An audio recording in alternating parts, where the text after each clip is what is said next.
रात को हम सोते क्यों हैं? मैंने पूछा था एक सवाल, रात को सोते क्यों हैं? बॉडी को, तो किस किस अंग को रेस्ट देना होता है रात को? सारी बॉडी को देना होता है। हम लोग रात को 9 बजे खाना खाते हैं अंदाजन। अभी आपको हमने 7 बजे खिला दिया आज। वैसे आप रोज कितने बजे खाते हो? 9 बजे, कभी 8:30 बजे, कभी 10 बजे, कभी कभार 11 बजे, शादी में जाके 12 बजे, ऐसे भी करते हो ना। तो अगर हम अंदाजा एक 9 बजे का एग्जांपल लेते हैं, 9 बजे हम खाना खाते हैं, तो 9 बजे खाना खाया मेरे मुंह ने। 9 बजे किसने खाया? मुंह ने।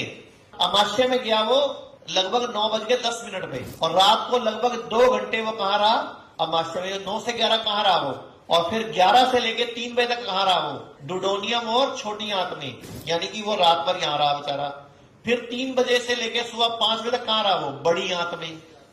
और सुबह 5 से लेकर 6 बजे तक वो कहां रहा? मलाशय में। तो पूरी रात आपके अंदर के सिस्टम को रेस्ट मिला, जबकि रात किस लिए थी? सोने के लिए। क्यों सोते हैं हम?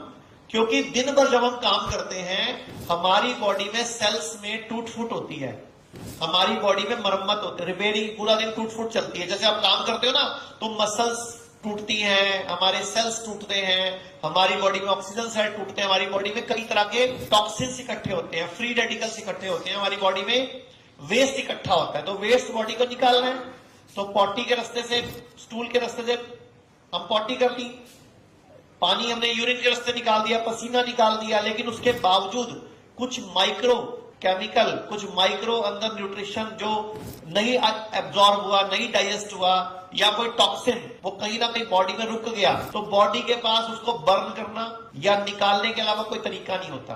तो बॉडी पहले तो निकालने की कोशिश करती है कई साल तक, सुसु में, पॉटी में, पसीने में। आप देखो सुबह सुबह कई बार आंखों के यहाँ पे कचरा आया होता है, तो बॉडी आंखों से निकालती है।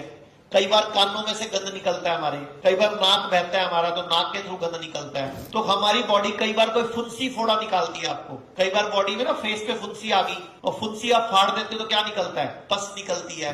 कई बार आपकी पीठ पे कोई दाना हो जाता है, कई बार पैर पे दाना हो जाता है, फोड़े हो जाते हैं कई बार। वो क्या होता है? बेसिकली बॉडी अपना गंद निकालने की कोशिश करती है, लेकिन जैसे ही फुंसी निकलती है, फोड़ा निकलता है, आप क्या करते हो?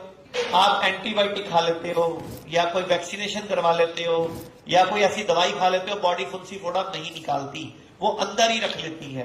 क्योंकि अब आपने बॉडी को मना किया, तू मत निकाल, तू पागल है, तू बेवकूफ है, तू निकाल मत, ये गंदा लगता है, मेरे चेहरे पे आता है ये। आप खाना मत बंद करना, कल निकलना बंद करना। फिर होता क्या है? थोड़े दिन बाद आपको ब्रेस्ट में गांठ हो जाती है, कहीं पेट में कोई सिस्ट हो जाती है, तो किडनी में पथरी हो जाती है, गॉल ब्लैडर में पथरी हो जाती है, लंग्स में कोई पैच बन जाता है, प्रोस्टेट की प्रॉब्लम हो जाती है, कोई रेक्टम में कुछ हो जाता है, बवासीर, फिशर, फिस्टुला, कुछ इस तरह की चीजें हो जाती हैं। क्योंकि जब आप बॉडी से पंगा लेते हो, बर्थडे में क्या करेगी? मैं आपको एक एग्जांपल देता हूं, इससे आपको समझ आएगा। मान लेते हैं आप एक शादी में गए, 8:30 बजे पहुंच गए, तो 8:30 आपने सूप पी लिया, 8:45 बजे आपने कोई स्नैक्स ले लिए, 9 बजे आपने कोई चलता फिरता बर्फी का टुकड़ा उठा लिया, या कोई मिठाई का टुकड़ा मुंह में डाल लिया, 9:15 बजे आपने फ्रूट खा लिए, 9:30 बजे आपने कोई चिल्ला खा लिया, 9:45 चाउमीन खा ली, 10 बजे कोई मलाई कोफ्ता और सब्जी ले ली, फिर 10:15 बजे आपने कॉफी पी ली, 10:30 बजे आपने कोई आइसक्रीम खा ली, 11:15 बजे तिल्ले वाली कुल्फी खाई, फिर 11 बजे आपने फिर एक कॉफी पी ली, 11:15 बजे आपने पान खा लिया, 11:30 भाई साहब का मन करा एक कॉफी पी रहा हूं आपके साथ, मेरे साथ कंपनी कर दे, एक कॉफी फिर और पी लिया आपने। ऐसे ही करते हो शादी में। बाई चांस आपको 12 बजे किसी ने बताया कि तूने वो वाली सब्जी तो टेस्ट ही नहीं करी, वो तो लाइफ में पहली बार खाई मैंने, तो वो भी टेस्ट कर लेते हो फिर आप। तो 8, 8:30 बजे से आप खाने लगे थे, 12 बजे तक आपने खाया, और आपने यहां तक भर लिया, क्योंकि अभी नीयत भुक्की है आपकी, लेकिन जगह नहीं है अभी। नीयत, कई बार हमारी नीयत भुक्की होती है कि मन कर रहा है खाने का, लेकिन क्या करूं, अंदर जा नहीं रहा। तो आपने आगे खा पी के रात को घर पे आके आप सो गए, सुबह उठे 6 बजे आपको लग गई पॉटियां, तो पॉटियां लगाई बॉडी में, आप चले गए 100 कोड़, आपने फोन कर लिया बड़े डॉक्टर को, और चले भी गए उसके पास हॉस्पिटल में। उसके वो क्या कहता है? क्या हो गया आपको? लूज मोशन लग गए, डायरिया हो गया, इन्फेक्शन हो गया, फूड पॉइजनिंग हो गई, यही कुछ बोलता है वो। फिर क्या बोलता है वो? गोली ले लो रोकने की। क्यों? हीरे मोती निकल रहे थे, रोकना क्यों था बताओ? रोकने की जरूरत थी? बॉडी क्या निकाल रही थी? और डाला किसने था?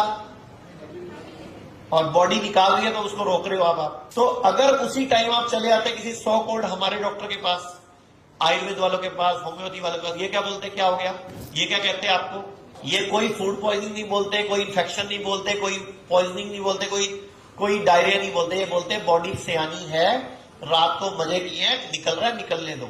अब आप बताओ सिचुएशन एक ही थी, पोटियां लगी थी या उल्टियां लगी थी, इन्होंने क्या बोला, infection, diarrhoea, loose motion, food poisoning, इन्होंने क्या बोला, बॉडी सियानी है, जो कर रही है उसको करने दो।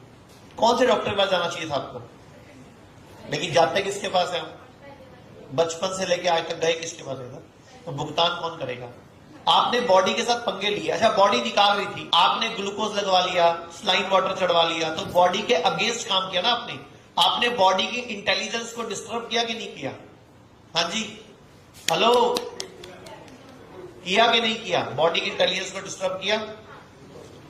तो फिर बॉडी बदले में क्या करेगी? बॉडी अपना कोई नया रास्ता ढूंढेगी।